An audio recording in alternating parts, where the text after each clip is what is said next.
welcome. We were going to just start off and have Afif and Michael give you a little more background about themselves. So, Michael, if you want to. Sure. So I'm Michael Lellis. I'm the founder of Quippy, which is one of the companies in the incubator. For many years, I was a VC. So I was sitting on the other side of the table investing in startups before I decided to do my own. So I've seen it from both sides of the table. Also worked at another early stage startup. So I've got, unfortunately, I've got background on both sides of the table, which I guess is helpful to evaluate deals. Afif. Yeah, hi, my name's... Speaking up a bit, we can't hear. Sure, Yeah. Project a little more. sure. Hi, Afif Khoury, founder, CEO of Meet Soci. We actually recently just closed our Series A round of $1.5 million from local San Diego investors. I've also spent about the last 5 years managing a couple of venture funds. I've been invested in about 21 portfolio companies during that time. Before that, I was a tech attorney with a couple of large Silicon Valley-based law firms, both in Silicon Valley and here. So I've seen deals from every side of the table, as a lawyer, as a venture capitalist, as an entrepreneur. So hopefully we'll be able to bestow some of that experience tonight. Great. And my name's Elizabeth Wilson. I'm an attorney. I work with startup companies, and I spent about 7 years at a big law firm working with companies from formation, raising all of their rounds of financing all the way to exit, so acquisition or IPO. Recently, I just started my own firm, Seed GC, focused more on earlier stage companies, but doing the same kind of counseling, helping companies be structured and raise money. So tonight we're going to talk about just the landscape of fundraising. Two basic structures for early stage companies are to raise money as convertible debt. So investors put their money in, it's debt, and you postpone the question of what kind of interest they're buying in the company. That's convertible debt, or you'll hear that called a bridge. And the other basic option is an equity round, a priced equity round, where an investor knows exactly how much money they're giving you and what percentage of your company they're going to take for that money. So, Afif, thinking about these two different structures, do you have a preference for early stage companies? What would you advise? Yeah, I think most companies, as they think about this, traditionally the bridge has been the way people want to go, the convertible note. Supposedly you get to avoid the valuation question. B, it's much faster as the document's pretty short, pretty well understood. And then, potentially C, if you're not raising that much money, you're not burning a, Series A on it, right? More recently, I think there have been reasons when that's not true anymore.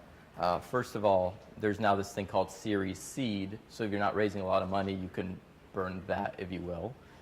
Secondly, most sophisticated investors are looking and asking you, what's the cap on my convertible note? So, okay, I'm giving you debt, it's going to convert later, but what's the maximum? And really what they're saying is, what's the valuation? So now you haven't really avoided that question. You've gotten into that. And the Series C documentation has gotten pretty formaic, so yes, it's more work, but it can be done pretty quickly these days by sophisticated investors and attorneys. I'm sorry, I just want to make sure, because I'm done with lots of rocks. Does everybody get that cap part when we talk about what ties into the valuation? Yeah, sorry. So a cap means, basically if convertible debt works like this, I'll give you $500,000. We don't, in theory, bother about what percent of the company that buys me, but when you go raise serious money, whatever you raise at that point, your valuation, I want a discount to that, 20%, 25%, etc. The cap comes in when sophisticated investors are now coming in saying, but no matter what, my money won't convert at more than a 4 million pre or 5 million pre. So now they've actually negotiated with you a valuation in essence, and that was the point I was making. So whereas you could avoid it before, I think it's really become part of the dialogue now in raising as part of a convertible note. I would also say that it really depends on your familiarity with an investor. Somebody who knows you as an entrepreneur, as a founder very well, at the end of the day, may not care what they're getting. They just may want to support you. The other thing is, if you have an investor that is extremely high net worth, they may also just not care what they're getting. They may be doing this because they think it's kind of interesting or cool. But if you have somebody who's a professional investor, they're going to care, and they're going to care a lot. So that's when things like a cap come into play, and how much of a percent. It really depends on what the motivation is of your investor. It's a lot of the reason why you have to consider what structure you're going to use. What's your investor looking to get out of the deal? For a very early stage company that's never raised money, a convertible note can be extremely simple in terms of the documentation. Literally, you can get a whole financing done with 2 pages because there's no history of the company. There's no operating history. There's nothing to disclose. But as soon as you've raised any capital and you have a cap table and you have other investors and you have documentation, at that point then the convertible note becomes less attractive because there's a lot more documentation that would have to go along with it. So a lot of it also depends on the stage of if it's the absolute first dollar that's coming into the company versus if it's the second or third or fourth dollar that's coming into the company. I think that makes a lot of sense. So some of the traditional notions about why a bridge might be better don't always hold true. So, you really have to think about the particulars of your situation. A bridge doesn't always avoid the question of valuation. A bridge isn't always the simplest thing to document, so other things can come into play there.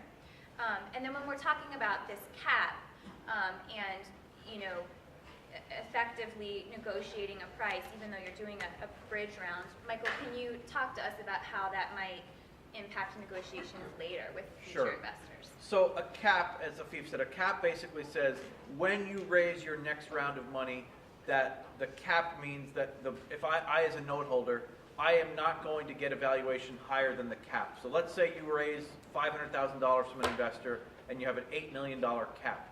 That means that guy that invested $500,000 is going to invest at a maximum of $8 million. That's good for him. But what does the cap really do? What the cap really does is it tells every other investor 6 months, 9 months, 12 months into the future, that's the target number. And whether you want it to be the target number or not, your cap in essence becomes a ceiling over which you can almost never go when you're raising capital. So a cap, even though right now, today, it may seem like a reasonable number, it may be a really low number 12 months from now, but you won't be able to avoid it. So that's one of the bigger negatives for a cap is you should have just set the price today and then see what happens 12 months from now. If you're really killing it, you should be able to get a higher number than where that cap is. So that's really where the negative of the cap comes into play. Okay, and so say you've raised some bridge money, so you've got the bridge outstanding, and it's time for you to now raise a bigger round. So you've gone to investors for more serious money, they're setting a price, and it's time for that bridge to convert and turn into a PCR company. So it was just an investment, now we're going to say what that investment is worth. Afif, can you kind of walk us through how those numbers play out and what it means when a bridge converts and how that affects dilution? Yeah, that's actually a really good point. Your bridge can actually really work against you. And I see so many companies here raising in a bridge, and they keep raising and raising. Think about it this way. I'm an investor. I come in. I want to put money in your company, say $1 million. I know what I want to get. I want to get 20% of your company for that $1 million, okay? You tell me there's a bridge, and it's going to convert. Let's say it's $1 million or $500,000. I'm going to ask you, where's that going to go? Because it's not coming out of my 20%. Right? So, and you've already spent that money. So in essence, that's on you. So your bridge is going to dilute you before you even had a discussion with me. So just as you're raising under this bridge, you have to keep this in mind that this is dilutive on you, whether you like it or not, because your new investor is not going to get diluted by that money that you've already spent. So take, for example, if in my example, $1 million, 20%, that effectively means I'm going to give you a $4 million pre-money valuation plus my $1 million, that's $5 million post. I own one of the 5, so that's 20%. You still have this $500,000 plus the discount amount, so call it now $600, $625, that isn't going to bother me or affect me. So if we have a pie and I've got my 20%, it's going to come out of your pie. So it's going to dilute you some more there. So not only did you get diluted the 20% by me, you're now going to get diluted as part of the pre-money. So now your pre-money of 4 is down to like a 3.3. And by the way, the option pool is going to do the same thing to you. So I'm also going to say, hey, I want you to have an option pool of 10%.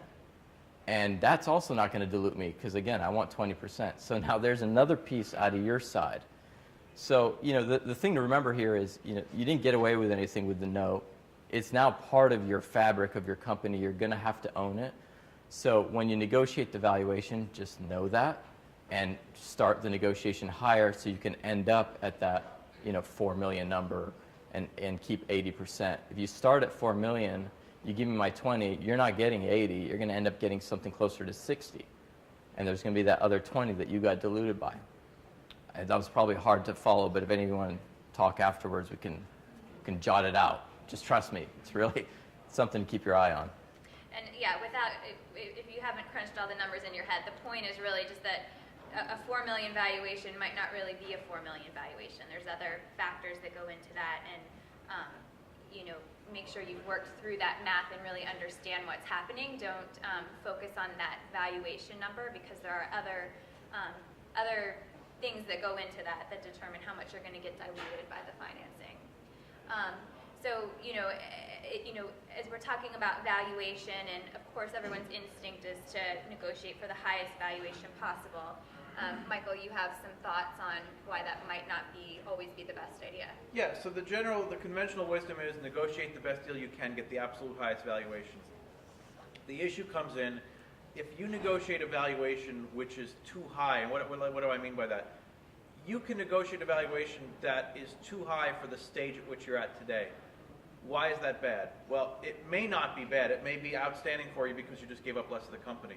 And if things go absolutely gangbusters, you'll be able to raise more money at a higher valuation.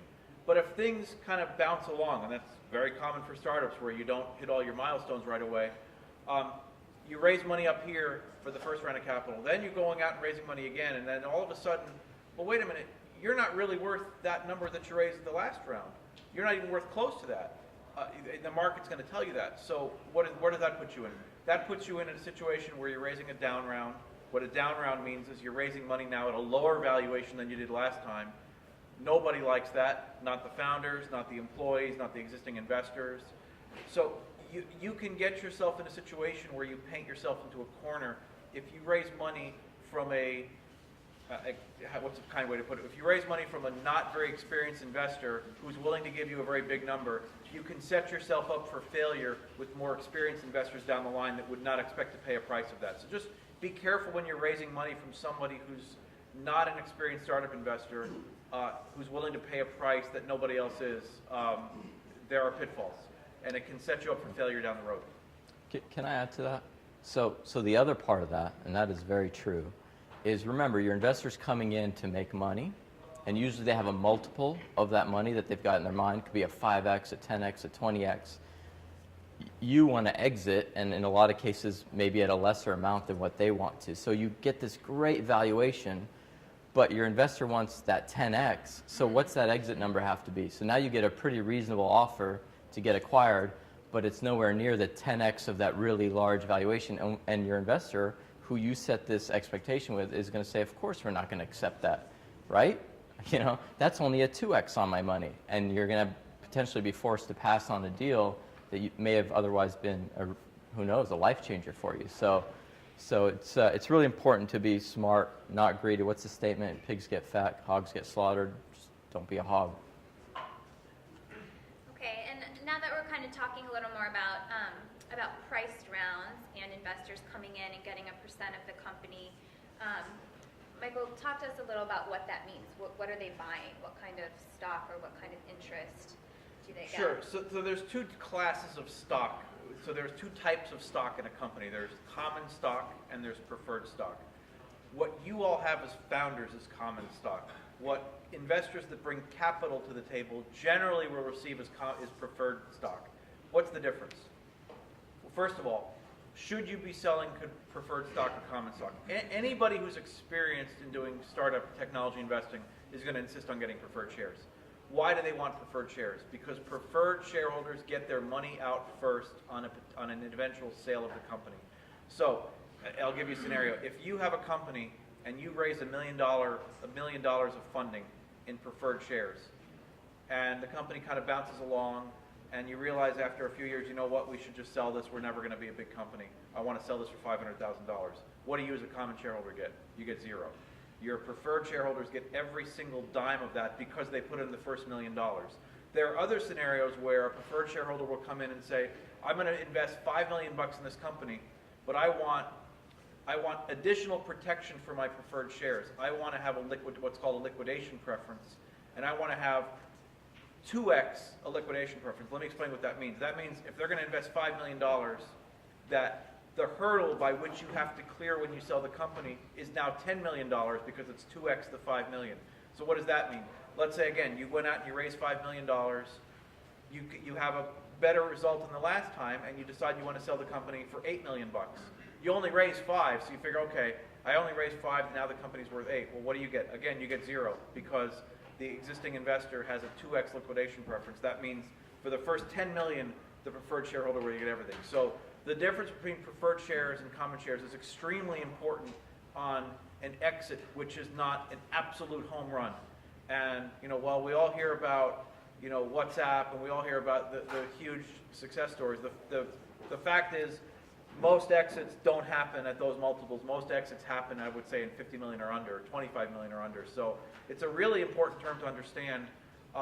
It's really important to understand the difference between preferred and common and how it affects you as a common shareholder. Yeah, I mean, Michael's right. You're going to have to, for any sophisticated investor, sell them a preferred stock. And that's why it's important to partner with a really experienced attorney like Elizabeth, because those preferences have big variations. So on the extreme, they have these 2x participating, preferred, which is what he was describing. You could have the equivalent, which is a non-participating preferred, which means now they have to choose, do they get their 2x or do they participate with you? So we're getting a little bit into the minutia, but just understand that there's negotiations on what those preferences can be. The other point I would make is realistically, you're not going to sell common stock, A, because most investors don't buy common. B, if you're a tech company, that's part of your capital, the way you attract new talent, et cetera, is giving them options, and those options are for common stock. If you sell your common stock and you price it really high, I'm not going to come work for you because there's no upside anymore for me in your stock. So if you're using your stock to attract talent, which a lot of tech companies do, you also got to be careful with how you price that common stock, and you want to sell a preferred to depress the common stock price a little bit. So again, that might be too much detail, but best advice is get a great tech attorney who can describe all that to you. And just one other point to add to that. So the reason why common stock is priced differently than preferred stock is because preferred stock has more stockholder rights. You have more rights as a preferred shareholder, so therefore the stock is more valuable. As a common shareholder, you don't have as many rights, so that's why the stock is cheaper. Great. And Afif, this is, again gets into some of the math of how bridges convert, but while we're talking about liquidation preference, if you have bridge investors that are getting this discount or converting at a cap, how can that play into your liquidation preference? What happens there? Sure. So we talked about how the bridge could be dilutive to you anyway because investors can come in and say, hey, that comes out of your piece of the pie. So it got you once early. Now, later when you go to exit, back to Michael's discussion here, so this person bought the same security, this preferred stock, say it was worth $1, but they got it at a discount, say 25%, so they paid 75 cents. When it comes to that liquidation, though, all we know is they have that stock, and they're going to get the preference attached to that stock, which is the $1. So now not only did they pay less, not only did it dilute you early on, but now that preference is more than what they actually invested in you. So they invested 75 cents, but their preference is $1. So, again, just another place to be careful. There are ways around that. You can issue that preference, that 25 cents, as common stock, so it doesn't carry a preferred preference, etc. There are games that you can play, but it's just another reason to not fall in love with a convertible note right away because there are pitfalls. And I think especially for people that might be hearing some of these things for the first time, it's pretty dense, and understanding the dilution and how things convert and how the numbers play out can be a little intimidating. So one thing I recommend that my clients do is just have a model in an Excel spreadsheet. And even if you've got all kinds of assumptions, you're not at a point where you really know what your valuation would be or what your exit would be, kind of figure out what those 4 or 5 key variables are, and just play around with them and start to understand how negotiating the terms. So one, aside from economics, investors also care about control of the company. So, what kind of protective provisions they have, what say they have over how the company's managed. So, Michael, could you talk to us a little bit about how a board of directors works after Sure. investors come in? So when you bring in outside capital, you're going to have to create a board of directors. First thing to consider is what's the composition of the board. What I mean by that is the board has certain powers. The board has the right to, first of all, fire the CEO. Think about that. So if you have more board members than you have yourself, then the board can theoretically fire you. So the thinking about the board composition, especially early on, is very important. And if at all possible, try to maintain it so that you maintain control of the board, you and somebody else, or and the way to do that is you'd either have 2 votes, or you'd have a second board member that would vote alongside you. Think about that, especially at the early stage where you can control the board, because the board has certain powers that they can exercise if they're not happy with the performance of the company. Beyond that, then your preferred investors are going to ask for certain what are called protective provisions to give them additional powers over and above what their board seat might give them. And so there are certain events in the company where your group of investors, this new group of investors that you just brought in, will have veto power over certain decisions. And these are what are called major decisions for the company.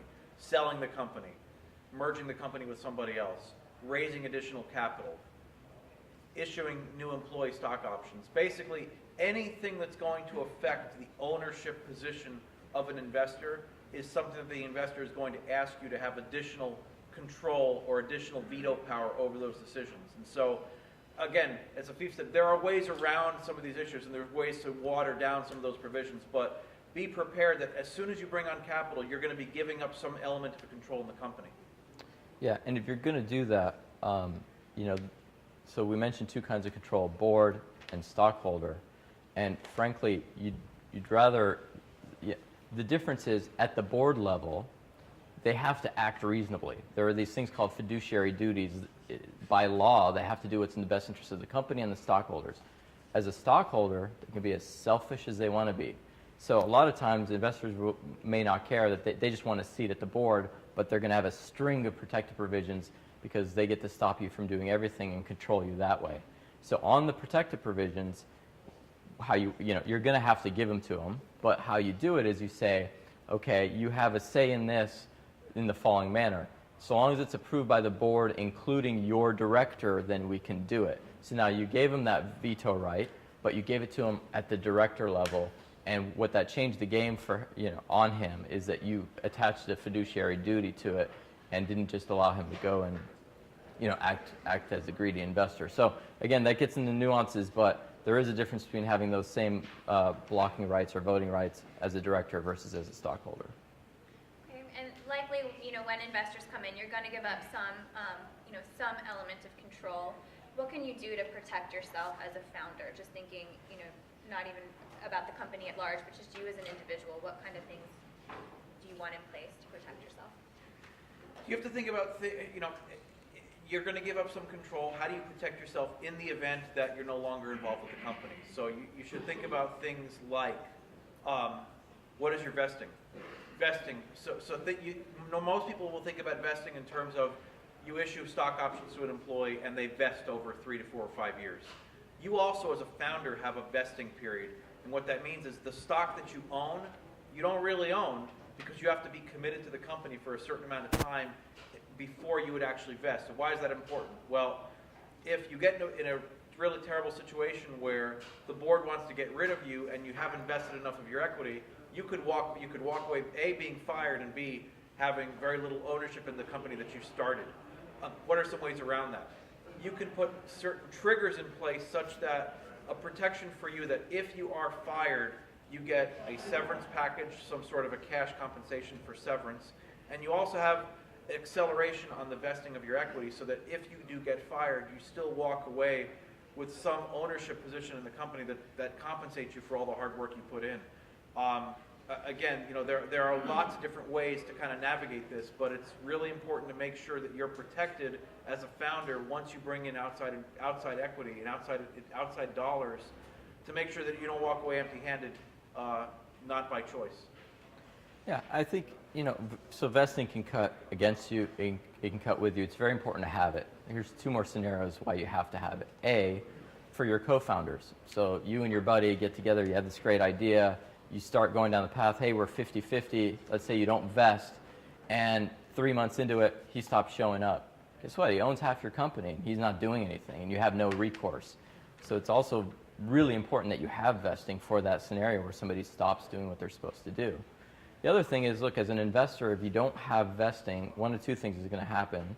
I'm either just not going to invest because it's a big red flag that I have to sit there and convince you that you guys should vest. Or two, I'm going to just set it for you. And so when you set it reasonably, or else your investors are going to set it, and I'm pretty sure they're going to have a different idea than you are. So there's a range that's reasonable. There are things that you can do where if you get fired, you get a certain amount back, and it's severance, et cetera. But it's something you do want, it's something you do need. It'll protect you with your co-founders. And it'll help you attract capital because it'll make you look like a real tech startup and that you know what you're doing. So, don't forget, Steve Jobs was fired from Apple. Founders do get fired. It happens. So that's just a real high-level overview of the types of economics and control provisions that you're going to have to give up to investors when you bring some money on.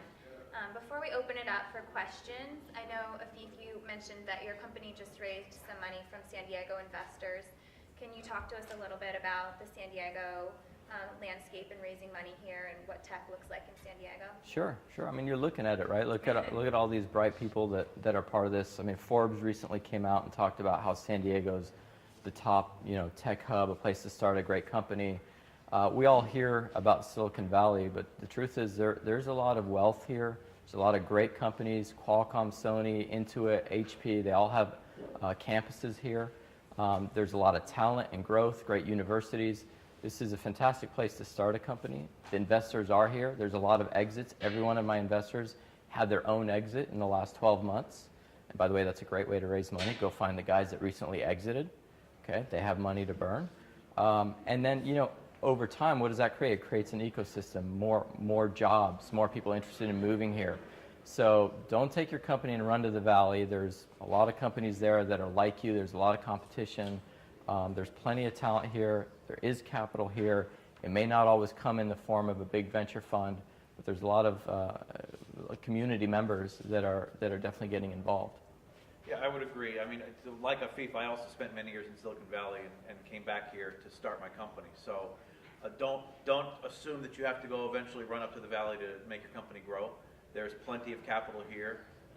You also have access to the LA market, which has even more capital, and it's relatively speaking very close. And you also have access to Silicon Valley. Whenever you want to go to Silicon Valley, it's an hour by plane. You don't need to be in Silicon Valley to grow a large company. There's a lot of engineering talent down here. There's a lot of business talent down here, and there's, like Afif said, there's a tremendous amount of wealth. There's a lot of people that have moved to San Diego that made their money elsewhere, and live in La Jolla, live in Del Mar, live in Rancho Santa Fe, and a lot of them do startup investing. So the fact that there are not that many venture firms down here should not discourage you from going out and being able to raise a lot of capital. Plus, a lot of Valley firms come down here and invest. And a lot of times it's because they like the company, but a lot of times people will invest down here because they have some other excuse. They have a vacation house in La Jolla, they have a condo. Really, that's a lot of times why some of these venture folks will invest in here is because they have some sort of excuse. They have a kid who goes to UCSD. So kind of look for those angles as well when you're looking to raise capital.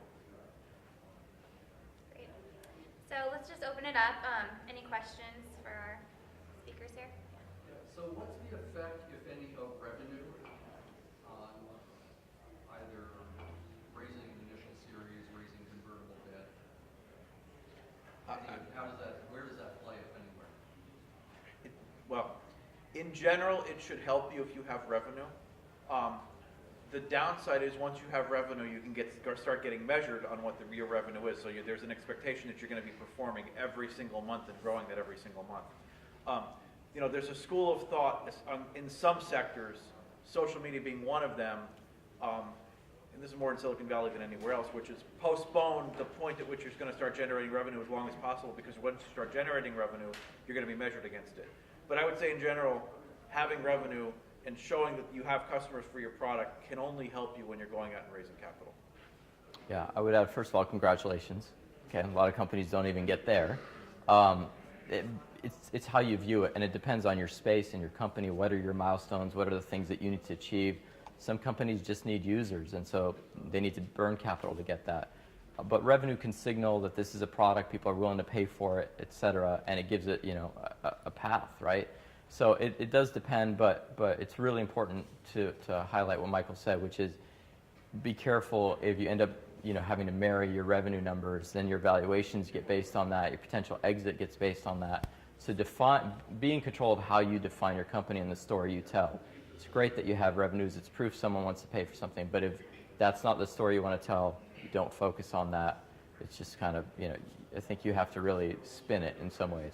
It sounds terrible, having to spin revenue, but No, I would agree. I mean, basically, you have X amount of revenue, which is a really small number, based on the fact that you're only reaching a fraction of the market that you could reach. And so therefore, if you could reach a lot more of the market, your revenue would be like this. Yeah, I mean, Yeah. for lack of a better way to describe it, you are kind of spinning it. Yeah. But it's, you know, it's how you define what your numbers are that will dictate how you do when you're fundraising. But does that imaginary scenario play into how you do your initial funding? In what Right, if I'm making N number of dollars, real dollars this month Yeah. regionally, and it's a national or international potential, now I have some imaginary number that I can play with, some fraction of the market that I know I'm going to capture. Right? I guess, you know, So, Afif said, I mean, where if any, so what Afif said before is, you know, that investors have a certain multiple in mind. The multiple could be based on revenue, could be based on profit, could be based on other exits in the space. Your early revenue, you want to avoid having your valuation based on multiples of that early revenue because it's somewhat irrelevant, right? Your early revenue, if your company stays at that level, you have no company. You've got to be able to grow the revenue beyond that. So you really should try to focus the conversation on the multiples that are based on the industry versus the multiples that are based on your early revenue. Sometimes difficult to do. So the revenue, whatever revenue you have as you're, you know, you're lumping along here trying to get off the ground really just gets to be the proof point for that the product or technology addresses the market. I mean, I would say ideally that's how you should position it, but it's sometimes hard to do that. Or I should just go back to Rob. Do you have a question here? Yeah, can you talk a little bit to corporation versus LLC from a VC perspective? This conversation's been centered on most likely an S corp for the tax benefits. But would a VC ever be interested in an LLC, or is the lack of structure, the lack of kind of stock situation being this? do you want to take that, Elizabeth? Sure. So, you know, the question of how to form the company is often based on, you know, it should be based on economics. It's a real tax question. There are some limits in an S corp on the type of shareholders that you can have, how many you can have, and what type you can have. So that often rules that structure out for startups. So then you're left with an LLC or a C corp. An LLC can be structured to almost mimic a corporation, so it can have, it's not too amorphous, it can be set up with a board, it's called a board, the nomenclature is different. It has a board of managers instead of a board of directors, it has units instead of stockholders. So often, you know, especially for a company that's gonna be generating money early, an LLC might be attractive because you don't have the double taxation issues.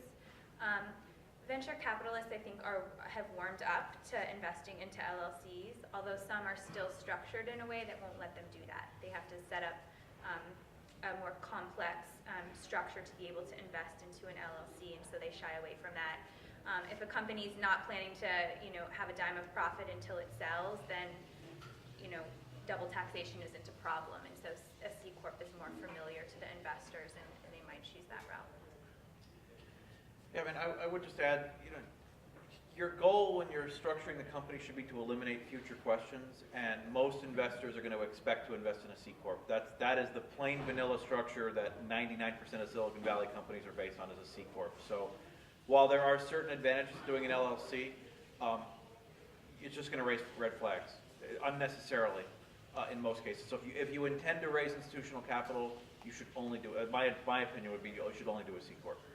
And another point just about questions, LLCs are much more confusing for employees. So in a C Corp, you have a stock option that people are just familiar with and understand. In an LLC, it's not only the different nomenclature, but different tax implications for hiring employees. So it can get hairier with an LLC.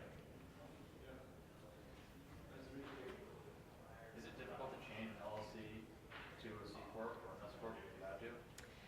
You can go either way. You can convert one to another. It can have some tax implications. There can be some tax fallout from doing that. So it's best to pick right from the start, but if you don't, it's not the end of the world. I mean, I would just reiterate Michael's point real quick. If you're raising money, you want to be as vanilla as possible. Don't put up barriers. Don't be some funny structure. Don't be an LLC. You know, be a C Corp, because if I'm investing in an LLC, unless you're cash flowing, and then again, the double taxation thing, but then it's probably not a venture deal anyway, right? You're already cash flowing. It's probably more of a PE deal, or I'm looking to get some smaller percent. But if you're a high-tech, emerging growth kind of company, be a C Corp, have vesting in place, have an option pool, so that I immediately have confidence. You know what you're doing. You're a leader in this space. You get it. It's not your first time around. And even if it is, just go get some counseling from advisors, from attorneys, et cetera. And don't set up your company in the Cayman Islands or the Isle of Man. I mean, seriously, like, if you see people that do that, just make it plain, make it simple. You have enough other things to worry about. There's also an instinct sometimes that people want as many companies as possible, so they'll want to set up, 8 different subsidiaries and have some complex structure, but that's just a headache for investors. It's good for lawyers, though. Yeah, it pays the bills. Go ahead. Yes, so I have a question about the high valuation and the fact that we're talking about accredited investors. They know what that is a high risk, high reward. They know it's not a smooth path. And if there is a high valuation, it's because there is a market that actually is investors fighting for whatever reason, for fashion. And as a founder, I don't care. I shouldn't care. There shouldn't be any anti-dilution because it's not my problem. If I get a $10 million and next year is only 5, it's like, hey, the market at that time supported 10 million, and now for whatever reason it doesn't any longer, and it's part of the high risk, high reward. So that's what I mean. Yeah, I mean, so, fair point. I guess there's just a lot of negative connotations around raising a down round for future funding. And so if you're going out to the street and you're saying, okay, we're raising money, what was the last valuation? 10. Well, we only think it's worth 5. That's going to send a negative message to your team. It's going to send a negative message to the next guy or the next group that invests after that. But it's not real. That's the part. It's like, hey, how many are Google? How many are, and that's the other comment is a high risk, high reward. I see a lot of, and I say, maybe it's just the market, I see a lot of let's put protecting provision for the investor, but there is no talk about let's cap the reward. It's a high risk, high reward. If I remove the risk, I should remove the reward. Well, if you remove the risk, then you probably have a justified valuation. But if you're just a risky venture that got some poor guy to agree to a high valuation, that was Michael's point, be careful on taking that, because the next guy that comes in that's responsible for hundreds of millions of dollars and has a duty to that money is A, gonna have anti-dilution protection, absolutely, and B, is gonna crush you on that valuation if it's not real. So yes, high reward if you leave me room to have a multiple, but if you went out and got, a $20 million valuation on day one, and I need a 10 or 20x to make up for the rest of my portfolio, now you have to exit at, $400 million. If I don't believe that, then you're not going to be able to raise money. And so, the risk is now you have a down round, now you have a black eye for the rest of the community, for the rest of your time. It's harder to raise capital. So it's a very real concern. You shouldn't, yes, go for all that you can, but realize that you may be setting up, landmines for yourself going forward. Hopefully it's the last money you need and then it doesn't matter, but most likely it's not. As a VC, it's not a smooth ride. You actually, in my sense, you bet that there's going to be a patch that you get a higher valuation, a bigger percentage of the company, and you get full control of something that is going to make a lot of money. That's the point. I wish I knew everything I invested in made a lot of money. I would say I'm pretty sure most of it won't. Okay, yeah. I mean, And frankly. one other point that came up a little earlier is when you're selling stock to investors, you're pricing that, you'll still be able to justify a bit lower price for common stock, Yes. but not drastically, maybe 25% of the price. So, if there's not a lot of upside there that new hires can believe in, it can hurt you there too. Any other questions? I had a question about the convertible debt note or the bridge situation. So if I was going to raise like a friends and family round, right, and we use a convertible note, once we raise the second round or another round of funding, what happens to the first investor? Do they have the ability to basically cash out at that point and then all that equity come back to me, or did they not have equity in the first place? The bridge investors, Yes. your friends and family who invested in the bridge, Yes. you'll probably set it up so that once you do a real round, they automatically convert and then they become equity investors. So if you're selling a Series A round, they'll become Series A holders as well. Yeah, no follow-on investor, if they're serious, is really going to allow anyone to take their money back, or you're going to have a harder time attracting somebody if those note holders are actually going to get cash back out, because it means a lot of my cash is now going just to pay somebody else instead of going to the company as working capital. So the expectation is nobody gets paid back. They convert into stock. For coming in early, they'll get their discount, but they'll be stockholders. They'll probably hold the same kind of stock I bought if I'm the new investor and got it at a discount, which is the benefit to them. But yeah, you shouldn't set an expectation that they could take their capital out, because it could really stunt your ability to raise new money. I think it's another problem with convertible debt is actually the name of it, convertible debt. So some investors have the expectation, oh, it's debt, you'll pay me back. That's what, yeah. It's equity. It's just another form of equity. You're not going to be in the position in the near term where you're going to be in a position where you can pay that back, unless, to Fif's point, you're going to take somebody else's capital and pay the first investors back, and no investor's going to let you do that. That's not what they want. Okay. Thank you.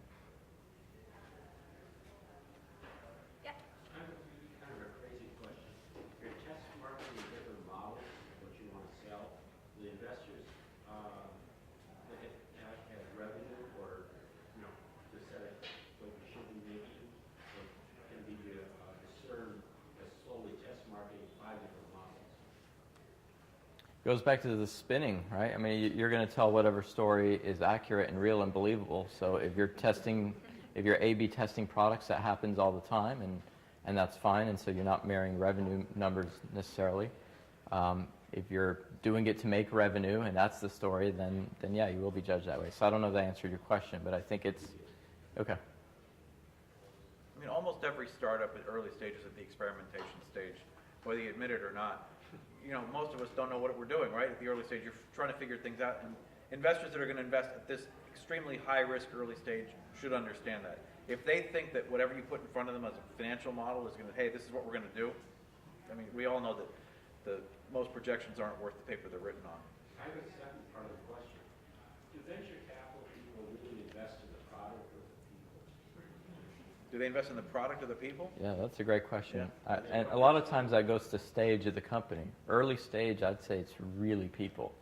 It's all people. It's talent. You're betting on that jockey. Because to Michael's point, most don't know what they're doing. And can you bet on a guy that can figure it out? Later stage, potentially, when you start thinking other things like, hey, I'm going to get control of the board. I'm going to get rid of this CEO. I'm going to bring in my guy. Then it's all about the product and where you might see it. So I think part of it is stage and part of it is the investor themselves. But early stage, I think, is pretty heavy on the team and the people behind it. I have a question. When investors ask you what is your exit strategy, what would be the best answer? What they expect to hear from us? Well, investors are, first of all, they want an exit strategy, right? So investors are coming into your company because they think they're going to get their money out of it at some point. You should have as a goal, if you're raising capital, institutional capital, they're going to want to see, let me kind of back up for a second. Most institutional investors are, out of every 10 investments they do, they're going to get one home run, they'll get another couple where they get an exit, and the rest of them are going to die. That's how venture works. So they're going to want to think that you're the one home run. And you got to have a high growth potential business so that you would be the one home run. So your goal should be to have a massive exit at some point, which would be an IPO. The realistic scenario is most companies don't get there. Most successful companies don't get there. Most successful companies end up selling somewhere along the way. So, you know, I guess the smart way, I mean, there's a lot of ways to answer it, but, you know, you're building to build a massive company, but somewhere along the way, you're probably going to have other opportunities as well. And you should look at the market you're in and, again, build a believable story. If there's a couple of companies in your space that have gone public, a couple that exited a little bit earlier, you know, you show that path. So there is an opportunity to go public. There's an opportunity to exit. Here are the stages where they exited. You know, most investors aren't going to know your space as well as you should. You should. So go out, do that research, see how they performed, paint that picture. Even if you know that you want to get out at 40 million, paint the picture that there's an opportunity to go to 100, 200, you know, whatever it is. There's a flip side to that. If you come in saying we're the next billion-dollar company, yeah, don't do that. Another question. As an entrepreneur interested in venture capital, what are some common mistakes to avoid? And what are some healthy practices to put in place early on to develop those habits? You're talking, So as an entrepreneur running a business, yeah. what are some common mistakes that you've seen doing due diligence on a lot of companies or analyzing companies for investment? What are some turnoffs that you've seen that could have been avoided easily? Red flags. Yeah, red flags in terms of when you're looking at doing due diligence on a company. I mean, I think messy documentation, things that are not documented. I mean, you mentioned around founder agreements, just not having your ducks in line on the documentation that you should have. Even at a very early stage, you should have things like vesting. You should have a founder agreement. You should have, you know, bylaws, just things that any investor is going to expect to see. So ignoring some of that stuff is a big red flag. Poor record keeping. You know, especially when you get to the point where you have revenue, if your record keeping is a mess, that's a huge red flag. I mean, you know, you don't know where the dollars are coming in, you don't know where the dollars are going out. Conflict on the founding team, that's another big one. If the founders don't seem like they're on the same page, you know, most investors are going to run the other direction. You know, there are more, but those are the first that come to my mind. Yeah. IP, I focus a lot on IP. You know, is it protected? Did everyone assign their rights? Did you get into some crazy agreement with some coder somewhere that's got the rights to everything or holds the server out in Thailand and, you know, you don't know how to get the code if he disappears? Which, by the way, was, you know, we're all guilty of, right? I mean, you got to start somewhere. But, yeah, clean that up. I mean, same things that would be a red flag for you guys. I mean, at the end of the day, they're either investing their own money or they're investing on behalf of someone else. There's a ton of pressure for them to perform. Just imagine you're putting your money in. What would you want to see? What would you want to be buttoned up? And if you think about it that way, then I think you'll be well on your way to putting together the profile that you need to put in front of them to give them confidence that you know what you're doing. I have a question about IP, especially from a lawyer. Your Lady Smith was started a year ago this month. How do you take and talk to a venture capitalist that won't sign a non-disclosure? Because then if you show them anything, you've lost your IP. So investors are probably not going to sign NDAs for you. They talk to too many companies, you know, if they're talking to you in your space. IP's gone. Well, I mean, you can do it staged a little bit so you can be careful about what you share, but there's other ways to protect IP. So if you have a patent, you know, that's a public filing. So showing it to a venture capitalist doesn't ruin your IP. You know, you can be careful a little bit about what you share and when you share it along the way, but yeah, an NDA is probably not going to be an option there. Yeah, I mean, I would agree. No, I don't know any investors that would sign an NDA. And I guess if the concept is so simple that just by hearing it, somebody could then go copy it, it's probably not a real business. So you have to at some point trust that the people that you're talking to are going to be worthwhile partners for you. You have to be able to share what you're talking about with investors. Investors see, as Elizabeth said, they see so many different deals. You've got to be able to talk about what you're doing. Yeah, and look, two things. One, they have a reputation. Two, they're not operators, right? They're looking to invest capital. They're not looking to run the company. And three, if you get them interested at that point, I mean, there is a point when it's probably reasonable when they're getting into deeper diligence where you can't ask them for an NDA. It's mostly administrative. I mean, I'll never sign them because I would have signed, 200-300 by now. And what kind of landmine is that for me the next time I go to do anything? So all these points are exactly right. I mean, be able to speak about it. And this isn't any offense to anybody because, I have ideas too. They're worthless, right? They're worthless until they're worth something. So go out, share, be careful, but, don't ever think that your idea is this huge home run. It's not yet. It takes a lot of effort, as a lot of you know, to make a company work. And a lot of times that idea you started with, long gone by the time your company's a success, right? You've pivoted 20 times already and you're onto something completely different, right? I mean, so I wouldn't worry too much about that. I'm not worried about the venture capital. If you are successful, that's when I'm worried, because when they challenge your patent, if they can show you send it out to one person without an NDA under the new rules, it's not there. Well, you got a first to file system now. So if you filed it, but yeah, I mean, you've got that year period. Get that $75. What's it called? Not the full patent, but the provisional. There's things you can do to protect yourself.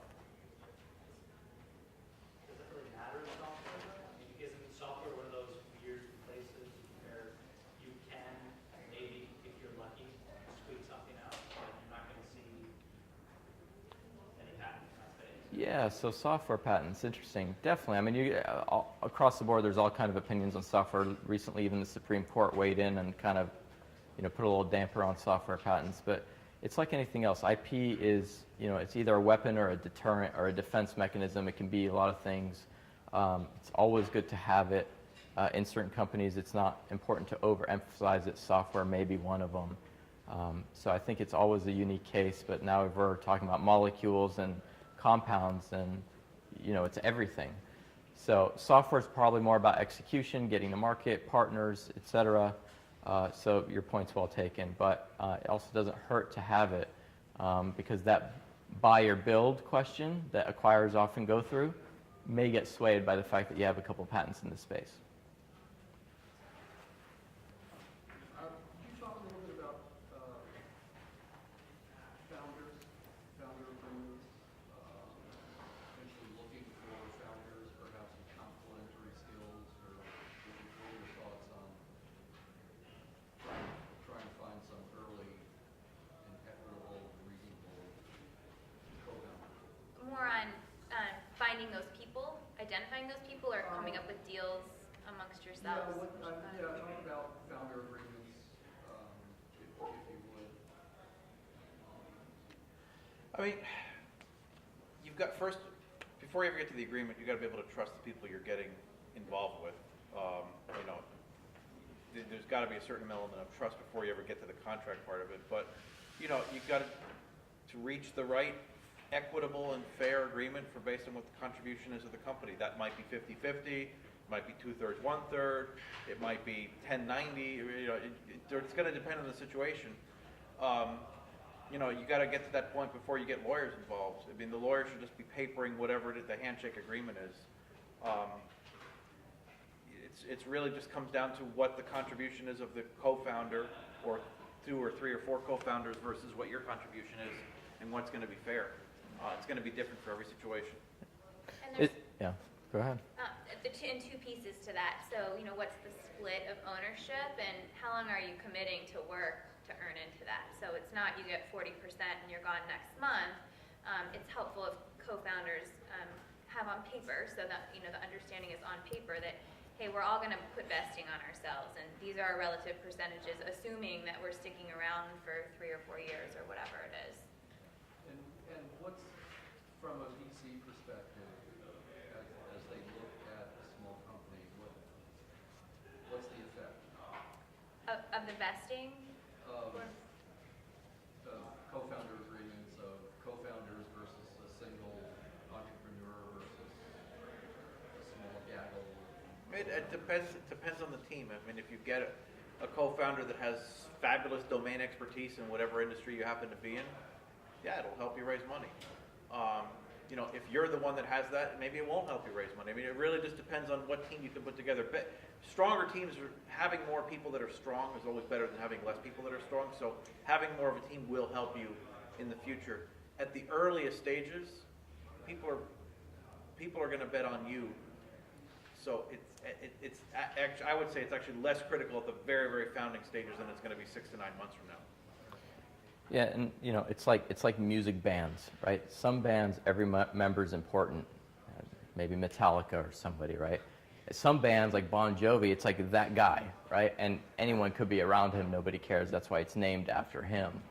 So, you know, I think it's a little bit like that. So the equity distribution is going to follow that. If I'm betting on one guy, then I kind of want him to own more because I need to make sure he's around and he's incentivized and all those things. So it's also the stage of when you bring the founder on. It's not always that your co-founders, day one, you guys invented it together. Sometimes you'll have an idea, you'll go out, you'll bring people in. It might be a year later where you bring another guy in. You know, now he's got a much smaller piece because you've raised some money, or et cetera. He still may be a co-founder, maybe early in the company, but you know, all these considerations come into play. What you can't worry about is what the investor's going to think at the end of the day. You know, you're bringing that person on because they add value, then it was a good move, and you need to incentivize them to stick around. By the way, some of the people here may not have been born when Bon Jovi I started. know. I realized that when I said it. I couldn't even think of a more recent I was band. thinking of Van Halen, which is even worse. Are there bands now? There you go. There, okay. All right. Probably have time for maybe one more question. Anybody, anything else? Or we can stick around a little bit if anybody wants to come, you know, kind of. How much time do you think companies need to budget now if they're going to raise a Series A or a Series B? You know, in the past, Alex, I was like 6 to 9 months. From now, here it's more like 12, 15 months. It's a great question. Depends on Always depends on your stage and your traction, right? But early stage, yeah. I mean, I always hear people who are raising a bridge and they're like, yeah, we plan on a Series A in Q1. And I'm like, it's November. November and December are dead, traditionally, right? Thanksgiving, Christmas, you're just not going to get much done. So you're going to close in 3 months. That to me is a red flag. You asked about red flags. Like, you also should know how long it takes to raise money and when you're going to run out of it. And then take that number and double it. Right? I mean, so you're always raising for extra time. But I would say realistically, like a Series A, minimum 6 months is what you should plan for, and really hope to have enough capital for 6 to 9. If it's 15, then you started way too early in raising that. You just didn't get to the milestones you needed to, and you probably got to them at month 10, which is why now for the next 5 months you're finally tracking. So if you're starting at the right stage and you're presenting the right story, then I think 6 months, 9, you start to get concerned. You know, the other school of thought is raise as much capital as you can, because capital raising is very time consuming, and in most cases it's not very easy. You know, you won't be sorry you turned away investors in most cases. You may dilute yourself a little bit more, but you know, you'll have more runway to make mistakes, and you will make mistakes. That's the nature of doing a startup. You're going to make mistakes. Great. Okay, that wraps this up. I don't know. All right. Go ahead.